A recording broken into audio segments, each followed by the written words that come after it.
하나님은 한 분이시고 예수님도 성령님도 한 분이십니다. 그 한 분이 하나님으로 함께 하시는 것이죠. 그러니 예수님께서 성령을 보내신다는 그 말은 무슨 뜻이냐면 자신 스스로가 오시겠다는 그런 말씀입니다. 바로 스스로 함께 하신다는 그러한 뜻이고 또 스스로 함께 사시겠다는 그러한 뜻이 그 안에 있는 것입니다.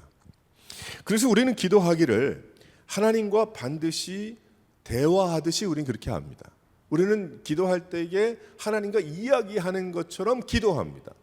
그래서 기도합니다, 기도합시다 그러면은 뭐 좀 이렇게 어색해하고 그런 분들 보게 되면 그 잘 몰라서 그러는 거죠. 하지만 기도의 시간은 하나님과 이야기하는 시간이다, 대화하는 시간이다.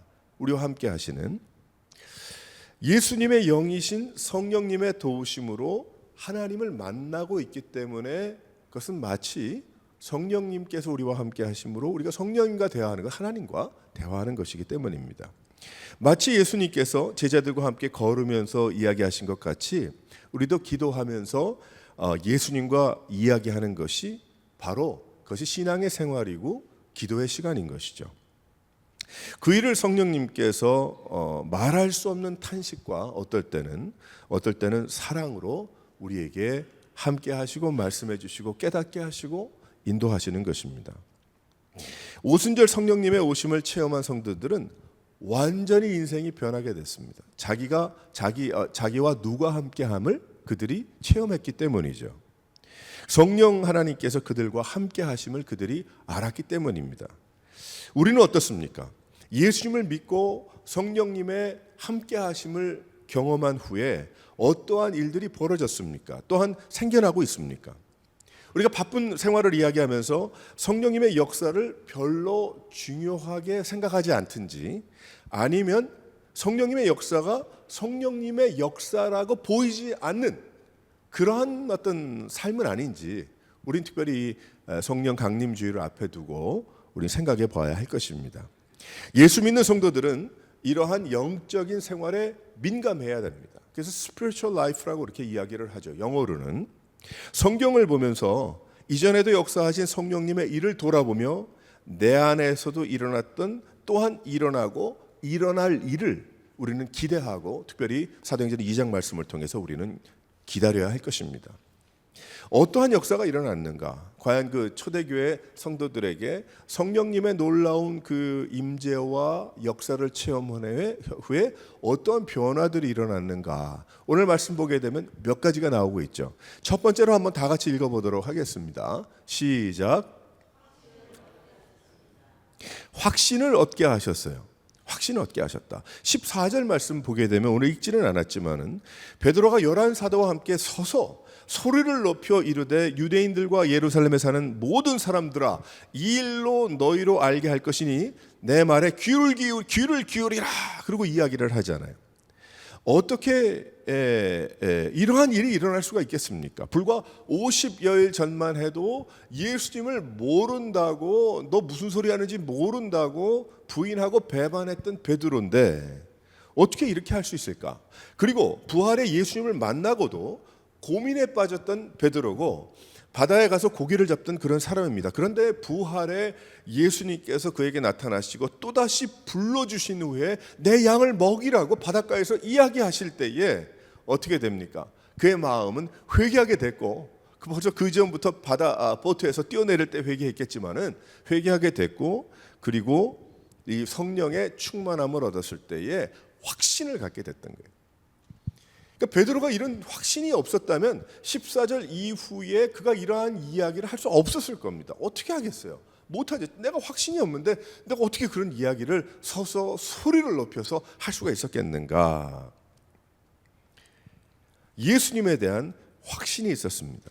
예수가 그리스도이심을 그 베드로가 확신했던 거예요.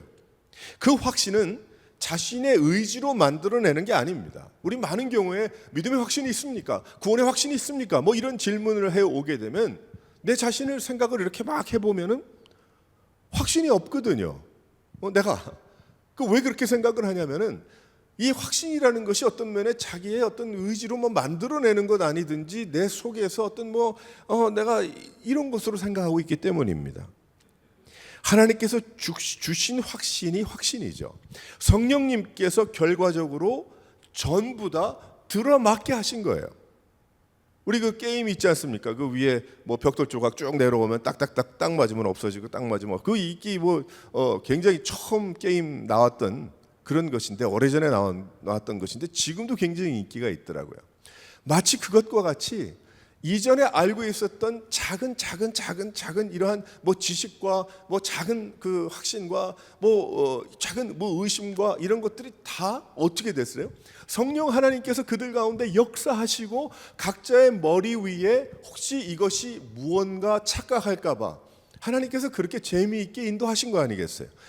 불이 혀가 갈라지듯이 각자의 머리에 임했다라고 그렇게 말씀하셨잖아요. 그러니 성령의 임재와 역사가 늘 그렇게 불이 하나씩 여기에 반짝반짝해야지 임재입니까? 그건 아니거든요. 하나님께서 그때 한 120여 명의 제자들이 모여 있을 때에 그들에게 확신을 주시려고, 그런데 그들이 가지고 있었던 작은 지식과 의심과 알았던 또 작은 확신과 이 모든 것이 철커덕 들어맞은 그때가 언제냐? 성령의 역사였다는 거예요. 그래서 성령께서 강력하게 역사하셔서 그 바람과 같이 또 그들에게 그렇게 불로 역사하셨을 때에 다른 제자들도 그랬겠지만 이 베드로의 마음속에 모든 것이 다 맞아떨어졌더라. 그래서 베드로가 어떻게 됩니까? 확신을 가지게 된 거예요. 확신을.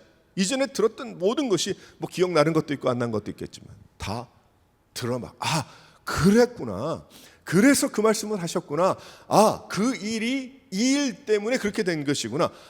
그때 내가 이렇게 된 것이 내가 하나님께서 뜻이 계셔서 여기까지 이렇게 하셨구나. 다 맞춰지더라는 거예요. 베드로는 그때 일어나서 소리를 높였어요. 손짓하며 이야기를 하기 시작을 했습니다. 그러나 그때는 어떤 때였냐면 사람들이 저 사람들 술에 취했다고 이야기할 때요. 손가락질 할 때입니다. 다른 말로 쉽게 이야기하면 미쳤다고 할 때요. 저 사람들 미쳤다. 그 이야기를 들을 때에 베드로가 일어나서 담대하게 이야기한 것입니다. 그때 베드로가 일어선 것은 확실한 확신을 성령님을 통해서 얻었기 때문입니다. 그 성령님은 예수님이시고 그 성령님은 아버지 하나님이셨던 거예요. 바로 삼위일체 하나님이시기 때문입니다. 우리는 너무 똑똑해서 내 생각에 이것이 과연 타당한가 그렇게 생각을 하죠. 그러니까 신앙이 없고 믿음이 자라지 않는 겁니다. 아무리 교회에 10년, 5년, 한평생을 다녀도 그것이 내 생각에 내 이론에 맞아 떨어지는가 생각을 한다면 하나님은 없는 것입니다. 우리는 너무 똑똑해서 내 생각에 그럴듯하고 맞는다고 생각하는 것이 확신이라고 생각을 합니다. 그렇게 생각을 하죠. 그래서 한 번에 망하는 사람들도 생각나지 않습니까? 세상에 보게 되면 자기 확신이 있으니까 그렇게 했겠죠. 하루아침에 망하는 경우도 생기잖아요. 잘못되는 경우. 또한 반대로 확실한 일에도 자신이 확신이 생겨나지 않고 자신의 확신이 그 확신을 주셨는데도 불구하고 내가 주저하는 그러한 경우들도 생겨나는 것입니다. 그런데 베드로의 확신, 성령님께서 주시는 확신은 내 눈에 또한 내 마음에 드는 확신이 아닙니다. 이 세상이 이야기하는 내 이성에 내 생각에 내가 여지껏 공부한 것에 내 공식에 다 맞는 그러한 확신이 아닐 것입니다. 성령님께서 그의 마음에 심어주신 믿음이었기 때문에 그래요. 베드로의 마음에 지혜를 주셔가지고 지혜가 딱딱딱 1, 3, 5 해가지고 딱 나가서 그것이 딱 맞았더라. 그것이 아니라 하나님께서 그 마음속에 성령의 놀라운 축복의 역사가 있었을 때에 그 베드로의 마음에 믿음이 확 살아났다는 거예요. 하나님을 믿는 그 믿음이 확 드러났다는 거예요. 그것이 체험되지 않은 사람들은 아마 이해가 되지 않을 겁니다. 그러니 이 베드로가 바로 얼마 전이라도 아니라고 이야기했던 그러한 것이 다 맞은 거예요. 이 마음속에 하나님께서 그 믿음을 주셨기 때문에 확신이 생기고 다 맞아 떨어진 거죠. 그러니까 일어나서 이 사람들아 내 말에 귀를 기울이라. 그 일이 아니다. 그렇게 이야기한 것입니다. 그의 마음에 심어주신 믿음이었어요. 믿게 되었다는 이야기입니다. 비로소 믿는다는 것이 얼마나 어렵습니까? 믿게 되었다는 고백이 얼마나 어렵습니까? 그러나 성령님께서 역사하시고 마음에 믿음을 주실 때, 성령께서 강력히 역사하셔서 내가 믿어지도록 성령께서 역사하실 때, 마음에 믿음을 주실 때 믿고 확신이 생겨나게 되는 것입니다. 그것이 하나님이 주시는 선물인 거예요. 그러니까 이 제자들에게 성령의 임재와 성령의 충만함을 얻었다는 그 뜻은 무슨 뜻인가 하면 하나님께서 믿음의 선물을 주셨다는 것과 동일한 이야기입니다. 그들이 믿게 되었다는 거예요. 비로소 베드로는 이로써 소리를 높여서 예수님의 십자가의 죽으심을 다시 쫙 풀어넣게 됩니다. 이야기를 합니다. 자기 마음에 있는 확신을 이야기한 거예요. 그가 죽으심은 자신의 잘못으로 종교 재판에 넘겨진 것이 아니다라고 그렇게 이야기합니다. 그러면서 수백 년 전에 우리가 잘 듣어 알고 있는 요엘 선지자를 통해서 주셨던 그 예언의 말씀이 예수가 그리스도 되심을 알려주심을 통해서 그 예언이 완성되었다라고 말하고 있습니다. 그래서 성령님은 그에게 생각나게 하시고 그 말하게 하셨던 거예요. 어떻게 베드로가 그 성경의 말씀에 학식도 제대로 없었던 사람이 그렇게 조리 있게 힘 있게 힘차게 선포할 수 있었을까? 그것은 그 안에 성령 때문에 그러신 거예요. 성령 하나님께서 그렇게 시키신 것이고 말할 수 있는 단어를 주신 것이고 역사 주장하신 것입니다. 산에 한번 올라가 보게 되면 아주 높은 산에는 뭐 나무도 없지만 우리 이 오레곤에 있는 그런 산 이렇게 올라가 보게 되면 그러면 막 안개가 껴 있더라고요. 한 번은 안개가 너무 많이 껴 있어서 조금 길이 좀 위험한 것 같다. 그래서 여기 26번 쭉 가다 보면 캠프 18이라는 그 음식점이 있잖아요. 그 들어갈 때는 뭐 앞이 안 보여가지고 이거 뭐 오늘 좀 잘못 온 것 같다. 그렇게 생각을 했는데 아침녘에 갔는데 밥 먹고 나와 보니까 구름이 완전히 없어진 건 아니지만은 그 안개가 구름이 내려왔던 것이 거의 없어지는 거예요. 얼마나 아름답든지, 얼마나 예쁘든지. 그것이 확 거치고 나니까 하늘이 너무 아름답고요. 길도 멀리까지 보이고 문제가 없어요.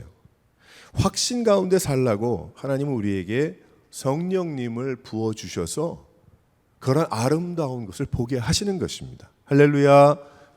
우리가 가야 할 길, 살아야 할 인생, 우리가 결정해 나가야 될 그러한 지혜, 그러한 것들을 성령 하나님께서 우리에게 참 뿌옇게 보이고 잘 알지 못하고 어두웠던 나를 하나님께서 그렇게 맑게 보이도록 인도하시더라는 거예요. 그래서 기도하는 겁니다. 그래서 우리 성도들을 위해서 기도할 때도 주여 믿음 주시옵소서. 믿음 달라는 건 뭐예요? 결국 성령의 충만함이고 이 성령의 충만함을 통해서 확신 가운데, 여러분들 확신이 있으니까 오늘 예배 나왔죠. 확신이 없다면 뭐 고민했겠죠. 하지만 확신이 있으니까 내 주님 앞에 나간다. 예배에 나간다. 내가 주님 앞에 엎드려 나간다. 내가 헌신하러 나간다. 그러니까 나왔겠죠. 성령 충만함을 간구하게 되는 것입니다. 더욱 볼 수 있고 강한 믿음으로 살 수 있도록. 그래서 이 첫 제자들의 그 예를 보니까 성령의 놀라운 역사가 임했을 때 확신이 있더라. 확신이 있더라. 그러니까 구원의 확신도 그래요. 어제 아침에도 잠깐 이야기했지만 구원의 확신도 구원의 확신이 있으십니까? 그러면 저는 교회를 몇십 년 다녔어도 구원의 확신이 없습니다. 그 참 솔직한 이야기죠. 근데 왜 그런 일이 벌어질까? 교회를 그렇게 다녀도 구원의 확신이 없을까? 그것은 구원의 확신을 자기 생각에 뒀기 때문에 그래요. 자기 마음에 두었기 때문에 그래. 내 마음에 두고 내 생각에 들면은 일이 잘 안 풀리면 구원의 확신은 없는 거죠. 없다고 얘기하는 게 뭐 당연하지 않겠습니까? 우리가 뭐 그렇게 고무줄 같은 인생을 살고 있는데. 그런데 하나님의 말씀에 구원의 확신을 두면 하나님의 그 역사하심과 하나님께서 말씀해 주신 것을 내가 믿고 거기에 구원의 확신을 두면 어떻게 될까요? 나는 부족하고 연약하지만 확신이 있습니다. 그럼 어디에서 그렇게 자신만만합니까? 그것은 예수님께서 죽으신 것은 나의 죄를 위해서 죽으셨고, 그리고 부활하셔서 우리에게 천국을 준비하시고 이제 예수를 믿는 자는 구원을 받으리라 말씀하셨기 때문에 저는 예수가 그리스도이심을 믿습니다. 난 아직 부족하고 아직도 한참 많이 변해야 되는 사람이지만 나는 그 사실을 믿기 때문에 나는 구원받은 인생임을 믿습니다. 그보다 더 클리어한 대답이 어디 있겠어요? 그러니까 예수 믿으면 구원의 확신이 있는 거죠. 구원의 확신은. 그러면 구원의 확신이 있으면 구원의 확신대로 살아가야죠. 구원의 확신은 구원의 확신이고 자기 멋대로 막 방황하면서 먹으러 살아간다면 그 사람은 구원의 확신이 없는 거죠. 말만 그렇게 한 거죠. 진짜 있다면 그렇게 안 되죠. 왜 그렇습니까? 성령 하나님을 통하여 믿음의 놀라운 축복을 허락하셨고 그 길을 걸어가기 때문입니다. 그래서 베드로는 첫 번째로 성령의 역사가 임했을 때 그 지휘자들 베드로를 비롯하여 그 사람들은 그 확신 가운데 살게 됐다는 것입니다. 사랑하는 성도 여러분, 성령의 충만함을 사모하고 그래서 하나님께서 주시는 믿음으로 그 확신 가운데 거할 수 있는 여러 성도들 되시기를 주님의 이름으로 축원합니다. 두 번째로 어떠한 일들이 벌어졌습니까? 다 같이 한번 읽어보겠습니다. 시작. 회개하며 전부 털어놓게 하셨어요. 37절 38절 말씀을 보게 되면 이런 말씀이 있더라고요. 그들이 이 말을 듣고, 그 베드로의 이야기입니다. 마음에 찔려 베드로와 다른 사람들에게 물어 이르되 형제들아 우리가 어찌할꼬? 그럼 우리가 어떻게 해야 되겠습니까? 베드로가 이르되 너희가 회개하여 각각 예수 그리스도의 이름으로 세례를 받고 그리고 죄사함을 받으라. 그리하면 성령을 선물로 받으리라. 그 말씀을 하고 있어요. 1번, 2번이면 3번이고 뭐 몇십 일을 기다리면 이것이 온다. 그렇게 이야기하지 않았어요. 베드로는 알고 있는 걸 이야기한 거예요. 베드로가 뭐 조리 있게 이야기하려고 한 것이 아니고 자기가 경험한 것을 이야기한 거예요. 그 죄를 회개하고 예수가 그리스도이심을 믿고 나니까, 그리고 내 마음에 그 예수님을 내가 주인이 아니고 예수님께서 나의 삶의 주인이심을 내가 인정하고 내가 확신 가운데 살다 보니까 있다 보니까 성령 하나님께서 나에게 임하시더라. 그 말씀을 하고 있죠. 성령님께서 역사하시니 꼬꾸라짐의 역사가 일어나더라는 거예요.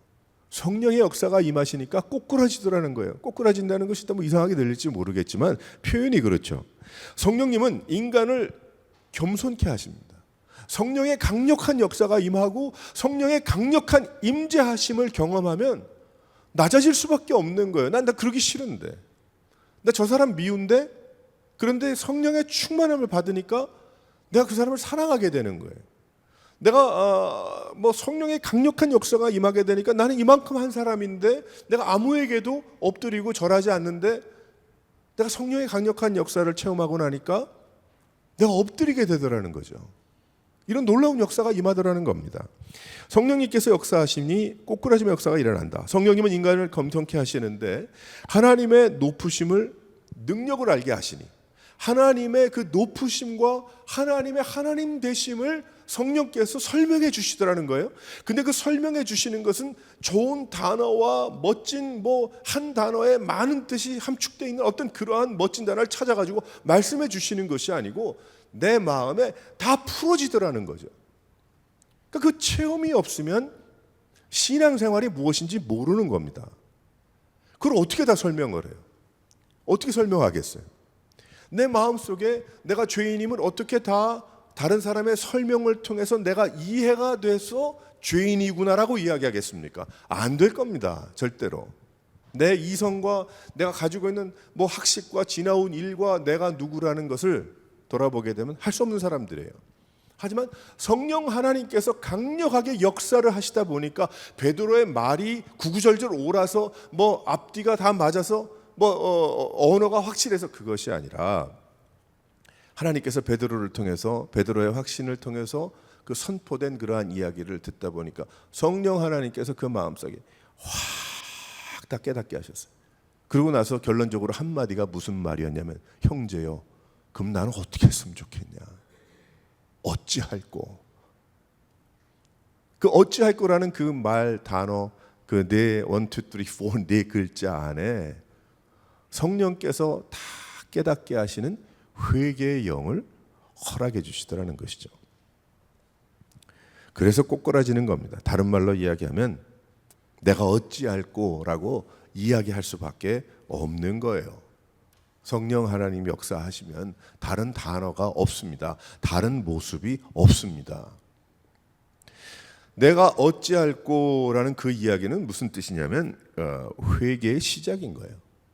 성령님의 역사하실 때, 성령께서 역사하실 때 회개의 그 길이 열리는데 그 시작이 무엇인가 하면 어찌할꼬라는 거예요. 어찌할꼬라는 꼬꾸라짐입니다. 꼬꾸라짐이라.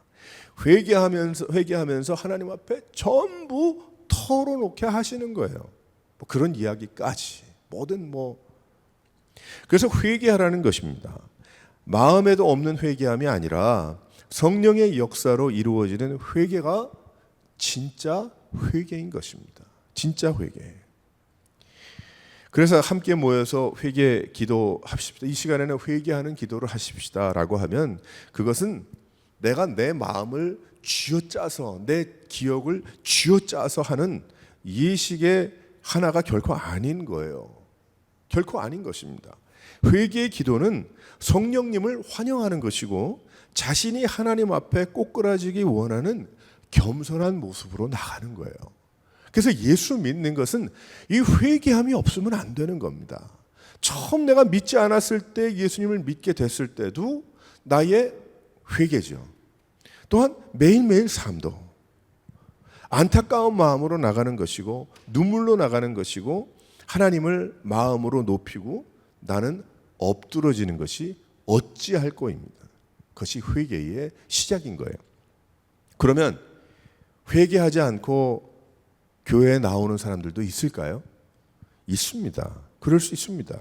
회개를 빼고도 예배에 나오는 자들, 자신이 크리스찬이라고 소개도 하지만 직분도 받지만 교회를 또 인도하는 그러한 일도 하지만 그것은 진정한 회개가 없으면 그것은 그렇게 하면 안 되는 거죠. 오해요, 죄요, 실수인 것입니다. 잘못 알아서 진정한 회개가 성령님의 역사로 내 안에 되어져서 그 하나님 앞에 꼬꾸라짐의 그 체험들이 있어야 합니다. 예수 믿는 거, 저 믿습니다. I believe. 할 수 있잖아요. 너무 쉽게. 5분 동안에도 하나님을 믿게 하실 수 있는 분이지만은 책 한 장 한 장 메모지 전도지 넘긴다고 다 예수 믿습니까? 아니거든요. 그 안에 분명한 자신의 소망하기는 짧은 우리 참 한국에서 전도지 이렇게 좋은 거 너무 많이 나왔는데 영어로도 마찬가지고요. 우리가 할 수 있는 게 그것밖에 없으니까 설명을 하다 보면은 그 짧은 시간이지만 그 시간 동안에 성령 하나님께서 이 사람의 마음속에 자신의 원래 죄악을 가지고 태어났다는 그것이 깨닫게 되면 좋겠는데 근데 그 깨달음은 설명을 한 시간에 하는 것이 아니고 어느 학교에 가서 하는 것이 아니고 성령님께서 준비하신 인물이라면 내가 짧은 것을 전해도 그것이 다 깨닫게 될 수 있거든요. 그걸 기대하는 거죠. 전도할 때. 하나님께서 전도할 때 이분이 하나님께서 준비하신 인생인가 하면서 전하는 건 아니겠습니까? 우리는 내 뜻대로 하는 게 아니니까. 근데 그럴 수 있어요. 그럴 수 있지만 그것은 아닙니다. 진정한 회개가 성령님에 의해서 내 안에서 터져 나와야 합니다. 그렇다면 한 번 회개하면 됩니까? 아닙니다. 우리가 예수를 믿을 때 했던 회개가 있어요. 나의 원죄에 대한 회개입니다. 그랬구나. 어떤 인생에 어떤 사연이 있어요, 다들. 그래서 내가 그렇게 고통하며 살았구나를 전도하는 사람을 통해서 짧은 시간이지만 성령께서 깨닫게 해주셔서 그랬군요. 우리 그러면 죄를 회개하고 예수님을 나의 구세주로 모십시다. 그러면 그렇게 하겠습니다. 그럴 수 있는 거예요. 1, 2, 3, 4가 공식이 맞아서 그렇게 되는 것이 아니고 그래서 원죄의 회개. 하지만 매일매일 매주 살아가면서 하나님께 죄송한 일이 얼마나 많으냐고. 우리가 살아갈 때 내가 하나님의 말씀 가운데 주님의 은혜 가운데 하나님께서 주신 그 메시지를 향해서 순종하며 살아가야 될 텐데 그렇게 살지 못하는 부분들이 얼마나 많이 있습니까? 그럼 어떻게 해야 될까요? 회개하면서 가는 거예요. 그것이 또한 회개인 거죠. 우리가 주님 앞에 회개하면서 나의 죄를 회개하면서 하나님 앞에 꼬꾸라지면서 엎드리면서 그리고 주님 앞에까지 갈 때까지 우리가 신앙생활 해나가는 것입니다. 그래서 회개의 생각도 그 필요도 기억나지 않을 때에 우리는 또다시 어떻게 합니까? 처음으로 돌아가기를 소망해야 되는 거예요. 하나님, 내가 회개할 게 너무 많은데 기억도 나지 않습니다. 하지만 중요한 것은 주여, 내가 주님 처음 만났을 때에 꼬꾸라졌던 그 순간 그 시간으로 내가 매번 돌아가 하나님의 놀라운 은혜를 체험하면서 내가 살아갈 수 있도록 주여 도와주시옵소서. 그게 신앙이 아닙니까? 그게 믿음 생활이죠. 그것이 우리의 기도의 시간인 것입니다. 성령님의 역사를 기대하며 찬양해야 되는 것이고 성령님의 역사를 기대하며 예배하고 엎드리고 그래서 성령의 도우심으로 우리는 늘 어떤 마음으로 살아가야 됩니까? 어찌할꼬. 그러니까 오늘 아침에도 잘 다 차려입고 멋지게 나왔지만은 마음속에는 어떤 갈등이 있어야 됩니까? 우리의 마음속에 믿음의 갈등이 있어야 돼요. 어떤 갈등인가? 내가 어찌할꼬. 베드로의 전했던 그 이야기는 스데반이 죽기 전에 전했던 그 말씀은 듣기 싫은 말이었을 겁니다. 어떤 사람은 그것이 듣기 싫어서 돌 던져서 스데반을 죽였죠. 어떤 사람은 그게 너무 부딪혀서 싫어서 아마 액션을 취했을 겁니다. 자기 스스로. 겉으로는 표현 안 하지만 하나님께서 은혜를 주시고 믿음을 주시고 성령으로 되찾기 원하시는 그러한 인생들은 어떻게 됩니까? 가슴을 치는 거죠.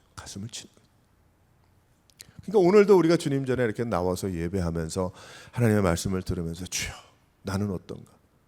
2000년 전에 성도들에게 역사하셨던 그 이야기를 이렇게 들으면서 주여, 나도 어찌할 거라는, 나도 가슴을 치고 주님 앞에 엎드리고 내가 통회하는 그러한 그 마음, 나 그거 필요한데, 나 그거 얻기 원하고, 나 그렇게 살기 원하는데, 나 그런 믿음 갖기 원하는데, 나 그렇게 주님을 바라보기 원하는데, 그거 외에 뭐 있나요? 교회 3년 앞으로 내가 죽을 때까지 30년 더 나온다고 해도 뭐가 달라집니까?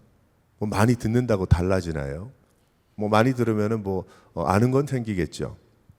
하지만 예수 믿는 것은 우리의 가슴인 거예요. 체험인 거예요. 나의 인생인 거예요. 삶인 거예요. 세상 어디 가서 그런 얘기 하겠어요. 회개의 시간. 그래서 기도 시간 중에 제일 안타깝지만 좋은 시간이 있다면 언제인 줄 아세요? 회개의 기도의 시간인 거예요. 주여 외치면서 세상은 미쳤다고 할지 모르지만 기도하는 거예요. 회개의 시간인 것입니다.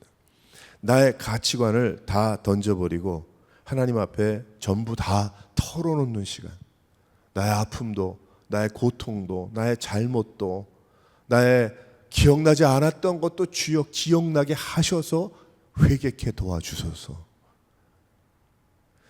성령님께서 이 일을 하시는 것입니다. 지금 이 시간도 마음을 굳게 닫고 내 이성이 설득되어지기 위해서 하나님의 영을 부리는 그러한 사람이 되면 안 된다는 거예요. 많이 있어요. 그것은 영적인 교만이고 멸망의 대상이 되는 것입니다.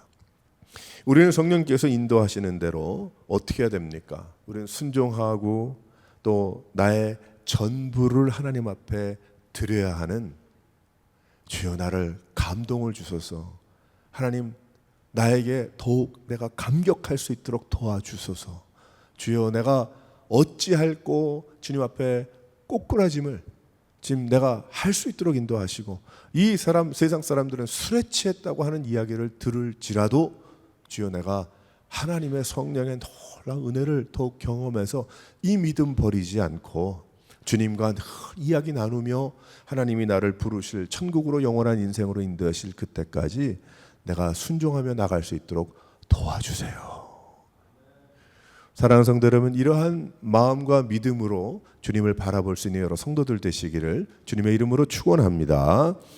세 번째로 어떠한 변화가 생겼습니까? 다 같이 한번 읽어보겠습니다. 시작. 구원의 변화가 일어났어요. 구원의 변화. 이 성령의 놀라운 역사가 임재가 있었을 때에 41절 42절 말씀 보니까 세례를 받는 자들이 늘어났고 성도들의 숫자가 3,000명이나 더했고 그들은 사도들의 가르침을 받았고 서로 열심으로 교제를 했고 같이 함께 나누어 먹었고 오로지 기도하기를 열심으로 힘을 썼다 이야기를 합니다. 이전으로 돌아가면 성령께서 함께 하시기 전 임재하심을 경험하기 이전으로 돌아가면 함께 기도하는 일은 없었고 반대로 이야기하면 또 예수 이름으로 함께 나누어 먹은 적도 없고 성도들과 함께 사랑으로 교제하는 것도 싫어했고 가르침을 받지도 않았으며 세례가 뭔지도 모르고 하나님을 바라보지도 않았습니다. 근데 이 모든 것이 완전히 변하게 됐어요. 그 후에 이들이 그렇게 성령의 충만함을 받고 임재하심을 경험한 후에 그 후에 이야기들이 사도행전 3장부터 나머지까지의 이야기인 거예요. 사도행전이 끝난 이후에 지금까지 나에게 역사하신 성령님으로 여러분들의 이야기까지입니다. 그들은 그렇게 기도한 후에 성령님의 인도하심을 어떻게 했습니까? 복음을 들고 나가서 전했던 것입니다. 구원의 변화란 무엇인가? 그들을 구원할 수 있는 것은 이전에는 정치적 승리인 줄 알았어요. 로마를 이겨먹는 것으로 알았어요. 그들이 재정적인 승리인 줄 알았어요. 배불리 먹을 것이 많이 있고 먹고 남을 것이 있는 그것이 승리인 줄 알았습니다. 건강의 승리인 줄 알았어요. 아프지 않아서 오래 살고 그리고 걱정을 나누지 않는 그런 것으로 알았어요. 관계의 승리가 승리인 줄 알았습니다. 그런데 더 이상 그러한 것이 아니었고 예수가 내 안에서 승리하시는 것, 예수님께서 나와 함께 하셔서 내가 주님과 동행하면서 주님의 뜻이 이루어지는 것을 보는 것, 그것이 승리구나, 그것이 내가 가야 될 것이고 인생의 큰 가치구나를 그들이 깨달아 알았던 것입니다. 우리도 이러한 영적인 가치관으로 변화될 때 주의 일도 가능하게 되는 것이고 능력의 성도가 되는 것이고 능력의 교회가 되는 것입니다. 그럼 우리는 어떻게 해야 됩니까? 우리는 어떻게 살아야 될까요? 우리는 늘 그 성령님, 사도행전 2장에 역사하신 그 성령님을 늘 초청해야 된다. 우리 함께 사시기 때문에 초청할 필요는 없어요. 하지만 늘 초청하는 것처럼 우리가 주님을 늘 환영하고 성령의 역사를 늘 환영하고 성령의 놀라운 그 은혜를 내가 기대하고 사모하면서 그 거룩하신 예수의 영이 말씀해 주시고 깨닫게 하시는 대로 순종하며 생활할 때에 그 인생은 틀림없는 크리스천의 삶을 살아가게 되는 것입니다. 그 역사가 나의 온 마음과 생각을 바꾸어서 주님을 위해서 더욱더 살아가는 그러한 인생들, 주님을 더욱더 의지하면서 하나님 원하시는 것이 무엇일까? 내가 왜 하나님 원하시는 걸 못하고 내 뜻대로 생활할까? 내가 나그네라고 이야기하면서 왜 또 이 세상에 자꾸 내가 정착하고 뿌리를 내리려고 나 이렇게 노력을 하고 있는가? 회개하는 거죠. 주여, 죄송합니다. 하나님, 내가 또다시 내가 그 마음을, 이전의 마음을 품고 그 욕심으로 돌아갔습니다. 주여 용서하시고 주여 주님 바라보게 하소서. 내가 이제 이런 가치관이 아니고 하나님 가치관으로 내가 생활한다고 늘 이야기했는데 이제 그것이 행동에 옮겨질 수 있도록 주여 도와주시옵소서. 그래서 우리가 연륜, 해가, 날짜가, 예수 믿은 날짜가 더할수록 어떻게 되는 거예요? 내가 내 쪽에서 내가 더욱 하나님 쪽으로, 하나님의 것으로, 하나님이 원하시는 것으로 주님이 더욱더 크게 되는 나의 인생의 역사가 이루어지게 되는 것입니다. 그러나 이 일의 우선순위가 절대적입니다. 우리의 삶에 하나님 먼저, 내가 빵과 떡과 물과 떡으로 내가 살아갈 수밖에 없지만, 육신을 가진 인생이지만, 하지만 나는 그것이 우선이 아니라 하나님이 부어주시는, 하나님이 채워주시는, 하나님이 먹여주시는 그것, 같은 빵일 수가 있어요. 하지만 내가 막 해서 만들어낸 빵이다, 그것이 아니고 하나님께서 지혜를 주시고 하나님께서 도와주셔서 먹게끔 인도하셨던 그 빵이라고 생각할 때, 그것을 믿을 때 어떻게 됩니까? 감격 가운데 하나님을 더욱더 바라보게 되고 나갈 수 있게 되는 것입니다.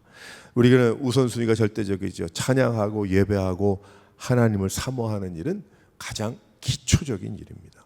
그래서 이 초대교회 성도들이 그렇게 강력한 크리스천이 될 수 있었던 것은 바로 이러한 성령님의 임재와 경험을 가지고 믿음을 갖게 됐고, 그리고 그 믿음을 가지고 하나님만을 의지하는 가치관으로 변화돼서 생활을 하다 보니까 능력이 나타난 거예요. 하나님의 능력이 그들을 통해 그 사람이 능력자가 된 게 아니고 하나님이 그와 함께 하니까 능력자처럼 보이게 된 것이죠.